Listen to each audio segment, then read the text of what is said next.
Hello everyone, मैं आयुष शर्मा आप सभी का बच्चों स्वागत करता हूं यूनिमॉन्क सीयूईटी प्लेटफॉर्म पर। तो आज का वीडियो बच्चों आप लोगों के लिए बहुत इंपॉर्टेंट होने वाला है। आज के वीडियो में हम बात करेंगे सीयूईटी 24 के गाइड की। ठीक है, इसमें हम आपको सीयूईटी से ज्यादा ये बताएंगे कि किस तरीके से आपको प्रोसीड करना है। ठीक है, अपने सीयूईटी एग्जाम से लेके अपने प्रेफरेंस फिलिंग तक, ठीक है, किस तरीके से आपको प्रोसीड करना है, क्या क्या आपके स्टेप वाइज प्रोसेस होंगे, ठीक है, जिनको आपको फॉलो करना है ताकि आप कोई भी स्टेप मिस ना करें और आपसे कोई गलती ना हो अपने सीयूईटी 2024 के लिए। तो बच्चों वीडियो को पूरा देखना, वीडियो में एंड तक बने रहना। वीडियो में हम आपको आपके रजिस्ट्रेशन से लेके आपके सिलेक्शन तक का पूरा प्रोसेस बताएंगे। ठीक है, वीडियो को एंड तक जरूर देखना। तो सबसे पहले बात करते हैं कि भाई किस तरीके से हमें प्रोसीड करना है, कैसे भाई सीयूईटी का नोटिफिकेशन आता है, तो आगे क्या क्या प्रोसेस होता है। ठीक है, सबसे इसमें पहले देखते हैं। ठीक है, सबसे पहले आपका नोटिफिकेशन रिलीज होता है, डेट रिलीज होती है जो ऑलरेडी एनटीए ने कर दी है कि जो आपके यूजी के जो एग्जामिनेशन होंगे वो कब से कब तक होंगे। आपके एग्जामिनेशन आपके होंगे 15th of May to 31st of May. ठीक है, ये डेट ऑलरेडी रिलीज हो चुकी है। जिन बच्चों ने नहीं देखी वो एनटीए की साइट पे जाके देख सकते हैं, उन्होंने ऑलरेडी रिलीज कर दी है। ठीक है, फिर दूसरा स्टेप होता है जो अभी आपका रिलीज होने वाला है कुछ टाइम में पीजी वाले बच्चों के लिए। यूजी वाले बच्चों के लिए मोस्ट प्रोबेबली फैब के अंदर रिलीज होगा। ठीक है, अप्रोक्सीमेटली लगा के चलिए 9th ऑफ फेब के आसपास। ठीक है, कौन सा स्टेप है हमारा? Registration and form filling. ठीक है, सबसे क्रूशियल स्टेप बच्चों यही होते हैं जहां पे आपको फॉर्म फिलिंग या प्रेफरेंस फिलिंग या यूनिवर्सिटी सिलेक्शन करना होता है, सबसे इंपॉर्टेंट होता है। अगर आपने यहां पे गलती कर दी ना, तो आप अगर अच्छे स्कोर भी ले आए तो आप हो सकता है अपनी कोई यूनिवर्सिटी मिस कर जाए जिसमें आपको एडमिशन लेना है, तो फिर आप दोबारा इस चीज को ढंग से सही नहीं कर पाएंगे अगर आपने सारे स्टेप अगर ढंग से नहीं सुने तो। ठीक है, रजिस्ट्रेशन के टाइम पे बच्चों आपके जो भी डॉक्यूमेंट्स होते हैं, जो अभी आपके पास आपके स्कोर कार्ड होते हैं, वो सब आपको अच्छे से रखना है। अगर कैटेगरी सर्टिफिकेट्स हैं तो उनको भी अच्छे से रखना है, जितने भी आपके सर्टिफिकेट्स हैं, ठीक है, उनको अच्छे से मैच कर लेना है। और हाँ, बहुत ज्यादा बच्चे ये गलती करते हैं कि कभी कभी क्या होता है, आपका जो फादर्स नेम है वो आपके आईडी कार्ड में अलग मिलेगा, जो आपका आइडेंटिटी कार्ड आधार कार्ड होता है उसमें अलग हो जाता है, और आपका जो 10th का सर्टिफिकेट होता है जिससे आपका नाम और डीओबी चेक करते हैं, डीओबी मेंशन करते हैं, उसमें अलग हो जाता है। ठीक है, तो वहां पे आपको ढंग से ध्यान देना है कि वो चीज सेम हो। अगर ऐसा नहीं होता तो आपको क्या मिलता है, करेक्शन विंडो का टाइम आता है। ठीक है, आपके फॉर्म फिलिंग के बाद आपका सेकंड स्टेप होगा, करेक्शन विंडो खुलेगी। उसमें आप क्या कर सकते हैं, अगर आपने कुछ गलत फिल कर दिया है या फिर कोई डॉक्यूमेंट आपने गलत सबमिट कर दिया या फिर कोई डॉक्यूमेंट ऐसा है जिसकी वैलिडिटी खत्म हो चुकी है, जैसे लाइक करेक्टर सर्टिफिकेट, ठीक है, तो उस टाइम पे आपको अंडरटेकिंग फिल करनी होती है। ठीक है, तो इस टाइम पे आपको एनटीए के पोर्टल के ऊपर बिल्कुल नजरें गड़ा के रहना होता है कि आपकी कोई गलती आई तो नहीं, कोई क्वेरी रेस तो नहीं हुई है एनटीए के द्वारा। ठीक है, तो करेक्शन विंडो के अंदर आप वो चीज सही करा सकते हैं, बट मैं कहूंगा कि रजिस्ट्रेशन एंड फॉर्म फिलिंग के टाइम ही आप उस चीज को बिल्कुल वेरीफाई करते हुए चले। अपने सभी डॉक्यूमेंट्स को अप टू डेट रखना जब आप फॉर्म फिल करने के लिए जाए। उसके बाद बच्चों आपका अगला स्टेप होता है अनाउंसमेंट ऑफ सेंटर्स, जिसमें बताया जाता है कि कौन कौन से सेंटर्स है जहां पे जो सीयूईटी के जो एग्जामिनेशंस है वो कंडक्ट किए जाएंगे। और उसी के जस्ट बाद बच्चों आपके एडमिट कार्ड रिलीज हो जाते हैं। ठीक है, जिसमें आपका रोल नंबर होता है, ठीक है, और आपके जो सेंटर्स होते हैं वो मेंशन होते हैं कि आपको यहां जाके आपने एग्जाम्स देने हैं। ठीक है, ये स्टेप वाइज मैं आपको बता रहा हूं, सीयूईटी के लिए आपको यही स्टेप्स फॉलो करने होंगे। इन स्टेप में से कुछ भी बच्चों मिस मत करना। कोई बच्चे होते हैं इनको पता नहीं होता करेक्शन विंडो का, वो गलत भर देते हैं, फिर बाद में जाके एलिजिबल ही नहीं हो पाते, एडमिट कार्ड ही नहीं आते, फिर उनके एडमिट कार्ड रिलीज नहीं होते, फिर उनके जो एग्जाम्स है वो भी डिले होते हैं। लास्ट ईयर भी यही हुआ था, इस ईयर भी यही हुआ है। तो ये चीजें गलतियां आपको नहीं करनी है कि आपके एग्जाम में कोई प्रॉब्लम आए या फिर आपके एग्जाम देने टाइम आपकी कोई प्रॉब्लम खड़ी हो जाए। ठीक है, अब एडमिट कार्ड रिलीज के बाद सिंपल सी चीज है, आपके सीधे एग्जामिनेशन होंगे जो मई के अंदर है यूजी वालों के लिए। ठीक है, और पीजी वालों के लिए आपको पता ही है कब है भाई, मार्च के अंदर है। ठीक है, मार्च के अंदर पीजी वालों के एग्जामिनेशन है।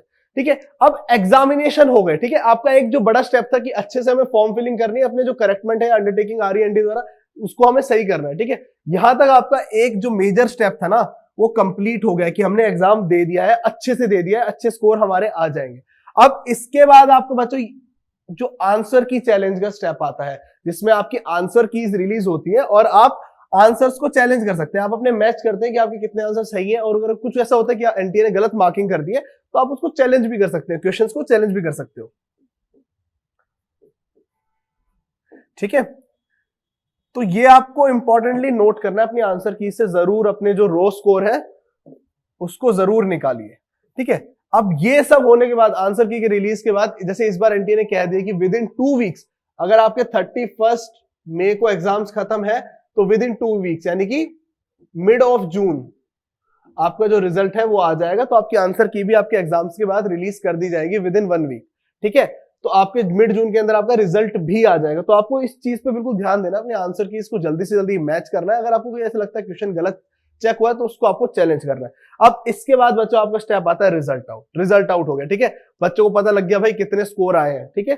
अब इस रिजल्ट आउट के बाद बच्चे सीधे जाते हैं यूनिवर्सिटीज में, जो उनको प्रेफरेबल यूनिवर्सिटीज चाहिए होती है, ठीक है। किसी को डीयू चाहिए, किसी को बीएचयू चाहिए, ठीक है, किसी को जेएनयू चाहिए, ठीक है, किसी को इलाहाबाद यूनिवर्सिटी चाहिए, किसी को अपने पास में सेंट्रल यूनिवर्सिटी चाहिए, सेंट्रल यूनिवर्सिटी ऑफ हरियाणा, ठीक है, या फिर सेंट्रल यूनिवर्सिटी ऑफ पंजाब, ठीक है, सबको यही चाहिए होता है, ठीक है। तो वो क्या करेंगे, प्रेफरेंस फिलिंग में अपनी यूनिवर्सिटीज की साइट पे जाएंगे, वहां पे अपने स्कोर मेंशन करेंगे, ठीक है, अपना कोर्स मेंशन करेंगे, अपनी प्रेफरेंस फिलिंग करेंगे, ठीक है। अब जो बच्चे डीयू को टारगेट करते हैं, ठीक है, उनके लिए क्रूशियल हो जाता है, बिकॉज आपको पता है डीयू के आपके 80 कॉलेजेस के अप्रॉक्स हैं, ठीक है। अब उसमें से आपके कोर्सेज कौन प्रोवाइड करा रहा है, आपको कौन सा कॉलेज चाहिए। अब आधे बच्चे तो ऐसे ही कि बस हमें तो नॉर्थ कैंपस के कॉलेजेस चाहिए, या हिंदू मिल जाए, रामजस मिल जाए, हंसराज मिल जाए, स्टीफंस मिल जाए, कुछ भी मिल जाए, ठीक है। तो यहां पे आपके लिए प्रेफरेंस फिलिंग वाला स्टेप बहुत ही क्रूशियल हो जाता है, ठीक है, क्योंकि प्रेफरेंस फिलिंग जब आप करते हैं तो उसमें आप अपने कोर्सेज के साथ साथ अपने कॉलेजेस भी मेंशन करते हैं डीयू की साइट पे जाके।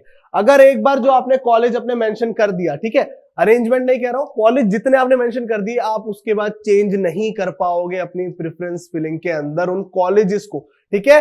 करेक्शन के टाइम पे आप उनको सिर्फ रीअरेंज कर सकते हो कि हाँ, अपनी फर्स्ट प्रेफरेंस आपने किसी और कॉलेज को दे दी, अगर आपने नॉर्थ कैंपस के नीचे भर दिए तो करेक्ट करके आप उनको ऊपर ले आ पाएंगे करेक्शन विंडो के टाइम पे, बट एडिट नहीं कर पाओगे। तो ये चीज याद रखना, जो बच्चे डीयू को स्पेसिफिकली टारगेट कर रहे हैं, सबसे ऊपर अपने नॉर्थ कैंपस के कॉलेजेस भरिए जो आपको आपका स्पेसिफाइड कोर्स करवा रहे हैं, then south campus, then off campus, और कॉलेजेस के नाम अच्छे से बच्चों देख के भरना, ठीक है।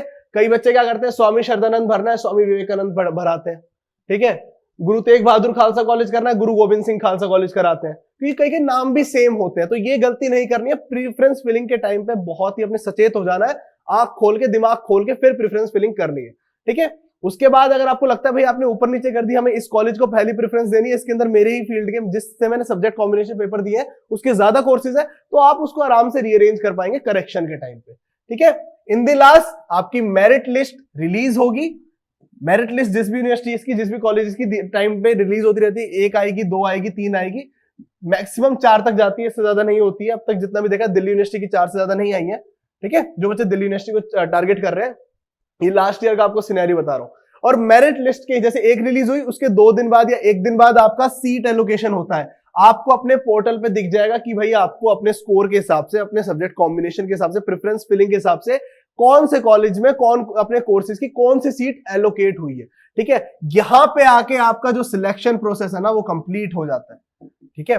अगर आपने ये सभी स्टेप सही से कर लिए तो मेरिट लिस्ट रिलीज होने के बाद आपका जो सीट एलोकेशन के टाइम पे कई बच्चों को प्रॉब्लम आती है, वो कुछ भी नहीं आएगा। आपको सिंपली अपने जो कोर्स के अंदर है अपनी सीट एलोकेट हो जाएगी। अगर आपने अपनी एग्जामिनेशन अच्छे से दिए हैं तो आपका रिजल्ट भी अच्छा आएगा, ठीक है। प्रेफरेंस फिलिंग को अच्छे से करना, इजीली आपको अपनी सीट एलोकेट हो जाएगी, ठीक है। तो बच्चों ये था आपका सारा प्रोसीजर स्टेप वाइज, जिससे आप अपने सीयूईटी 2024 के लिए प्रोसीड करना चाहिए आपको, ताकि आपका जो सिलेक्शन है ना बच्चों वो कंफर्म हो जाए, आपके सिलेक्शन प्रोसीजर में कोई दिक्कत ना है, ठीक है। जिन भी बच्चों को अभी भी कोई डाउट रह गया बच्चों, आप कमेंट सेक्शन में बताओ, ठीक है। मैं जरूर से जरूर आपका रिप्लाई करूंगा। और ये सारी चीजें नोट कर लो, ये हम आप लोगों के लिए स्पेशली बनाते हैं कि बच्चों को कोई कंफ्यूजन हो, कि बच्चों को आधा पता नहीं होता कि कब करेक्शन विंडो आएगी, करेक्शन विंडो में हम क्या ठीक कर सकते हैं। कई बच्चे तो यहीं अटक जाते हैं कि प्रेफरेंस फिलिंग के टाइम पे सर क्या क्या चीजें हमें मिलेगी, कि हम क्या एडिट कर पाएंगे, क्या रीअरेंज कर पाएंगे, ठीक है। तो ये कुछ क्रूशियल स्टेप्स है जो मैंने आपको बताया वीडियो के अंदर, ठीक है। वीडियो को अपने सभी दोस्तों के साथ शेयर करना और इसका एक स्क्रीनशॉट ले लो, ताकि आप स्टेप्स के अंदर कंफ्यूज ना हो, ठीक है। जब प्रोसीड करें तो आप कंफ्यूज ना हो कि भाई किसके बाद क्या स्टेप था और किस तरीके से हमें प्रोसीड करना है, ठीक है। इसका एक बार स्क्रीनशॉट ले लो। और अगर बच्चों वीडियो अच्छी लगी हो, वीडियो को लाइक करना। ऐसी और वीडियोस अगर आपको चाहिए तो कमेंट सेक्शन में बताइए कि आपके क्या क्या डाउट्स हैं। अपने सभी दोस्तों को शेयर करना जो टारगेट कर रहे हैं सीयूईटी 2024 को। और ऐसे ही मजेदार वीडियोस के लिए सब्सक्राइब टू यूनिमॉन्क्स। धन्यवाद।